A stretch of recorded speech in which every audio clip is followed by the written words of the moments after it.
Hello everyone, and welcome back to World Builder. Not much has happened since the last time, but in this episode we're going to be making some more houses with a slightly different style.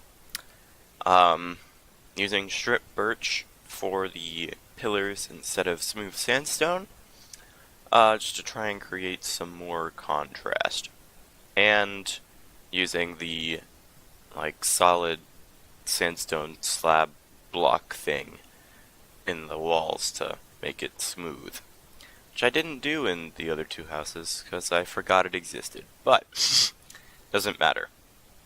Anyway, so this process is the same as it is, right? Just mixing in random blocks into the walls just to make them smoother. Well, rougher, I guess. Add some variance to the texture so they don't just look like a solid blob, because that makes them look not as good as if they aren't a solid blob. Yeah. So the strip birch on the side won't appear anywhere else in the walls itself. It'll just be pillars, unlike what I did with smooth sandstone, where it would appear in everything.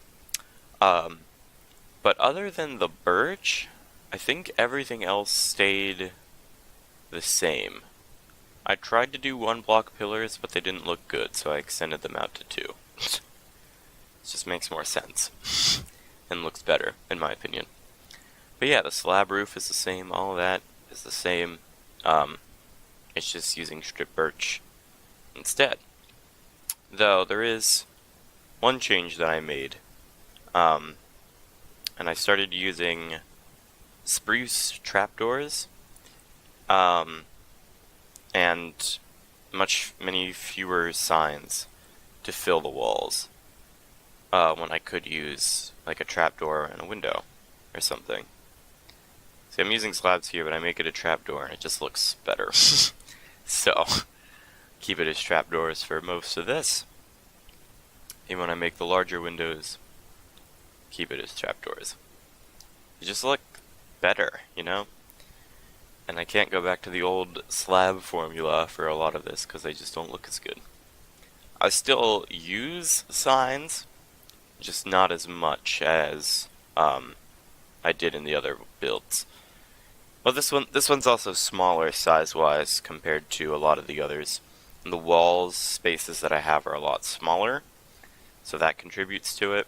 But, you know, the signs, they look good, but they're not, like, amazing. They're just kind of there to fill space, so if I can replace them, then I'm happy to. So with this, the little rooftop structure is kind of the same as the one I did on the first house, except with the same strip birch style for the pillars instead of just smooth sandstone. I like it more. But I will still be doing houses in both styles, just so that the one style isn't too overused. But all of them will have spruce roofs and spruce flooring on the inside once I get there to do interiors. And they'll all be sandstone-based houses. Yeah. I think they look pretty good, especially when they're all together. There are some shots at the end where you can see like a lot of the houses lined up together, and they look really good. Just like a very cinematic looking village, and I love it. But yeah, until then, you get to see this one house, adding foliage for even more contrast that just kind of exists for some reason. There's no real reason as to why it's there, but, you know. And I added crafting tables and cauldrons to the roof, but I didn't show that for some reason, but that's okay. So, this house I also do the same strip birch style, but I keep it lower height-wise, so that it isn't the same height as every house, because that would look bad. And that's important, I think. Like, making it contrast between the houses, both in style and in height, especially height. Because if all of them were the same height, that would look terrible. I mean, it wouldn't look terrible, it just looks a lot better if they're different heights, in my opinion. Because if they're all the same height, there's a lot of stuff that you can't do between them, or at least the stuff that you can do is limited. So I kind of show that a bit later. Some of the more interesting stuff that you can do between them. Yeah. But until then, we have this other house. It gets to be sprucified and have stuff added onto it also. Yeah.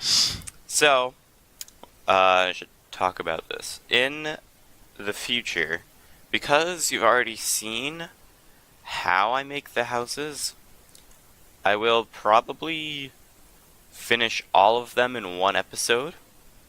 Like, I don't know if I want to do it the next episode, but I will just finish all of them with, like, super speed, because you've already seen how I make them, and you don't really need to see that all the time. This one I want to keep in because it's, like, the new style. And if I do anything like that, like add in a new style of house, then I will want to change, and I'll make, like, a full episode dedicated to it. But if I don't, like, change anything drastic and just keep the same style for the houses, then I don't really need to show that. So it will still be time-lapsed. It'll just be a lot faster. Like, these videos are sped up 4 times. So I record, and then speed it up 4 times, and that's the length. For my house thing, I might speed it up, like, 10. Just so that it takes very little time to do, because the recording itself will also take a long time. So there's that. Yeah. So this stuff that I'm doing now is kind of what I was talking about earlier with stuff between the houses. If they were all the same height, this wouldn't look as good. But because they're different heights, it looks better. You can see I did a little walkthrough of the area then. I'm gonna get a feel for what it looks like walking through it. The banners are like clothes, like people hang out their clothes to dry or whatever after washing them. I think. Maybe they're just banners, I don't know. But you see them a lot in, like, city, like medieval city type builds, like, things like that. And I really like them. So I decided to incorporate them into this village here. Yeah. So I was looking at this, like, space there and thought that it needed something because it was just kind of empty. So I added in some logs. And there we go. We have logs. It's beautiful. Best logs I've ever seen. Alright. This house, I started doing in this style, but then I decided to go back to the smooth sandstone style. Just to create some more variance between the houses again, so that they're not all, like, the ones that are next to each other aren't all in the same spruce or strip birch style. Not that that style is bad, it's just that I want to create variation between them. And so I will. Yeah, but other than that, I mean, everything else is the same about it. Except for the end. But we can talk about that when we get there. So, the strip birch style came about. I was watching Iscal's latest Hermitcraft episode, and, well, I wasn't really watching it, but I saw the thumbnail. If you've seen the thumbnail of that, he shows his, like, desert house style, and I thought it looked really good, but I didn't want to just copy him directly, because, you know, I want to be my own person, so I incorporated what he did into my designs, and they look pretty good. So, good job, Iscal. You know what you're doing. Yeah. So this house is basically finished. Well, I'm just detailing now. That's okay. Details aren't important. So what I'm able to do here is because this house is so far apart to the other house that's diagonal to it, and I could even do another one, I didn't realize. But I connected that one to there with the fences. And then I should have connected the house I just made to the first house that I made. also, because they're like good distance away for that, but I didn't. So, yeah. And, oh, this beautiful shot here will be the end of the video. And with that, I'm going to leave this here. Like, subscribe if you enjoy, leave a comment, any feedback you have for me, and I'll see all of you later. Bye.